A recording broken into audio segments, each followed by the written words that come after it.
Canada's gun owners will no longer have to worry about facing a jail term if they are a few days or week late in renewing their licenses, after the government gazetted a change to the country's licensing regime today.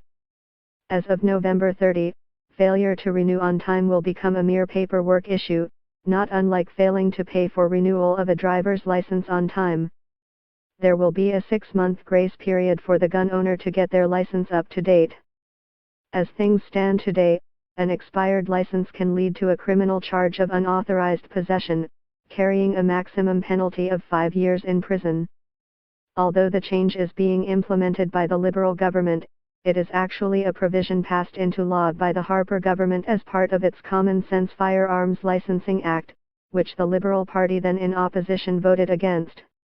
While the law received royal assent in 2015, certain provisions, including the grace period, did not take effect immediately. Gun owners' organizations had long argued that the rules criminalized otherwise law-abiding Canadians for mere oversights in paperwork.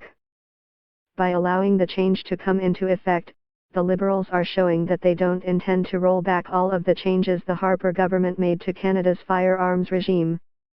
It also suggests the party is not spoiling for a fight over guns that would allow the Conservatives to again present themselves as the champions of rural Canada. The Common Sense Firearms Licensing Act included some provisions that gun control advocates could support, including making it a legal requirement for all new licensed gun owners in Canada to complete a safety course. In practice, the great majority already do. It also stiffened the rules designed to prevent people who have been convicted of domestic violence from obtaining weapons. Other parts of the law were intended to address concerns coming from shooters and hunters, including a provision stripping the RCMP of discretionary control over how firearms are classified in Canada, and giving the power to elected officials. Another provision of the law removed the requirement for owners of restricted weapons, such as handguns and some semi-automatic rifles, to obtain an authorization to transport in order to take their guns to the shooting range or to a gunsmith.